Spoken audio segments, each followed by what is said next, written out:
Assalamualaikum warahmatullahi wabarakatuh. Nama saya Siti Alia Fatmawati dengan NIM 2022340414. Tujuan saya membuat video ini untuk memenuhi tugas mata kuliah keterampilan reseptif menyimak film dokumenter.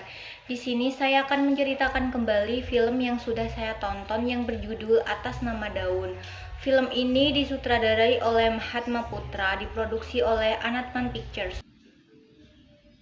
Alam itu kan bulat begini, nggak ada yang segitiga yang dibilang orang yang paling tinggi predator, nggak ada.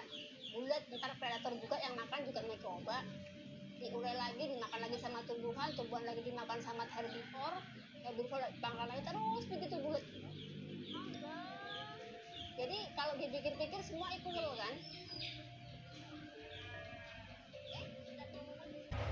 Terbagi menjadi 5 bagian, yaitu atas nama riset, atas nama daun, atas nama hukum, atas nama cinta, dan atas nama hak asasi.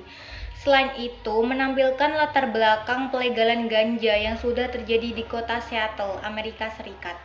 Pada bagian pertama, yaitu atas nama riset, diawali dengan riset yang dilakukan Aristo Pangaribuan, seorang dosen Fakultas Hukum UI yang menempuh pendidikan di University of Washington, Seattle, Amerika Serikat. Hingga kemudian beliau membuat sebuah karya ilmiah tentang kriminalisasi atau ganja di Indonesia yang berjudul Causes and Consequences of the War on Marijuana in Indonesia. Landasan dari riset dan pembuatan film tersebut karena ketertarikannya terhadap criminalization of vice.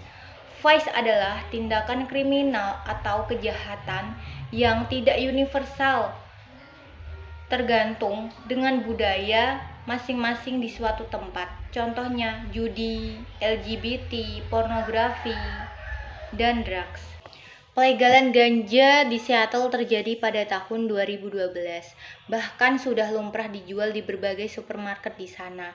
Setelah sebelumnya pada tahun 1930-an, di Amerika Serikat ganja dianggap sebagai barang ilegal dan bagi pengguna yang menyimpan, memakai, bahkan mengedarkan ditangkap hingga penjara pada saat itu penuh oleh pengguna ganja.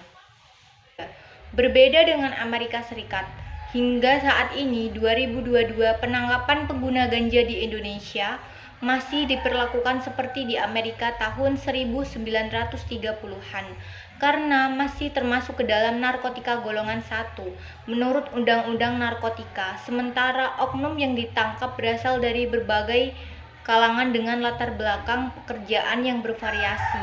Alasan dibalik pemanfaatannya pun juga beragam, di antaranya sekedar untuk rekreasi maupun untuk pengobatan. Bagian kedua yaitu atas nama daun, menampilkan perspektif dari orang-orang yang berjuang untuk melegalkan ganja, seperti Angki Purbandono, Dira Narayana, yang tergabung dalam Lingkar Ganja Nusantara, LGN, sebuah komunitas pejuang legalisasi ganja, serta Peter Danto dan Tovsky, Ketua Yayasan Sativa Nusantara.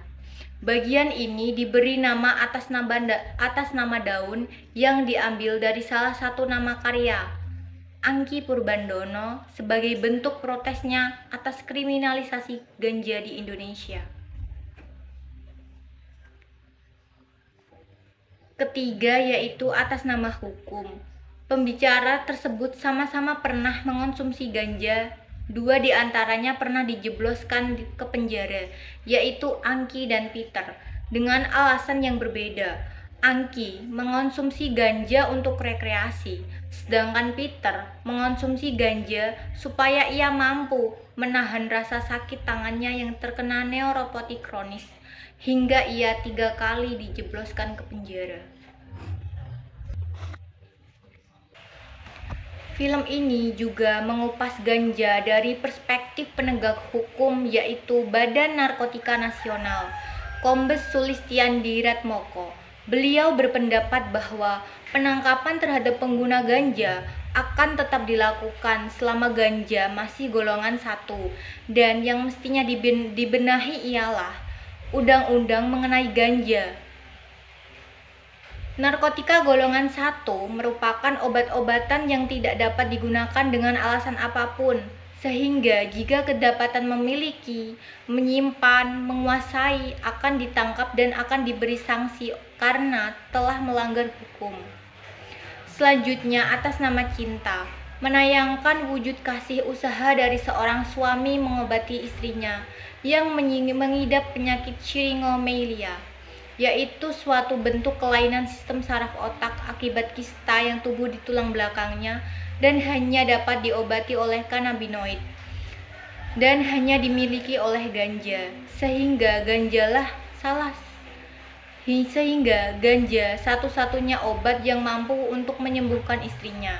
Namun naasnya, Fidelis dijebloskan ke penjara ketika mengajukan surat perizinan untuk membudidaya tanaman ganja agar dapat mengobati istrinya hingga sembuh, dan pada akhirnya Yuni, istri Fidelis, meninggal dunia ketika Fidelis masih di penjara. Kondisi istri Fidelis menurun drastis semenjak tidak menggunakan atau mengonsumsi ganja. Lalu pada bagian terakhir, yaitu atas nama H, menghadirkan Dwi dan anaknya yang mengidap penyakit lumpuh otak cerebral palsy disebabkan oleh perkembangan otak yang tidak normal dengan gejalanya yaitu kejang-kejang.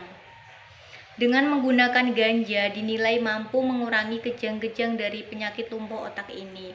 Dewi kemudian membawa anaknya Musa untuk berobat ke Australia ketika ganja dilegalisasikan di sana. Namun pada akhirnya Musa meninggal dunia. Namun perjuangan Dwi tidak sampai di situ. Meskipun Musa anaknya telah meninggal, Dwi tetap melanjutkan perjuangannya untuk teman-teman Musa yang juga mengidap penyakit cerebral palsy. Lalu kemudian pada tahun 2020, Dwi dan teman-temannya menuntut Mahkamah Konstitusi melegalkan ganja medis untuk pengobatan anak-anak mereka dan masih berproses hingga sekarang. Menonton atas nama daun akan membawa kita pada pembahasan penting tentang keberadaan tanaman bernama Latin Cannabis sativa.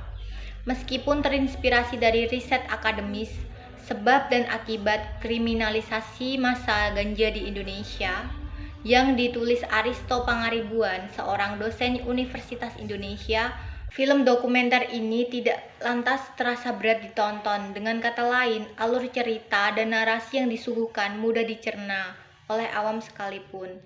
Sekian yang dapat saya sampaikan. Wassalamualaikum warahmatullahi wabarakatuh.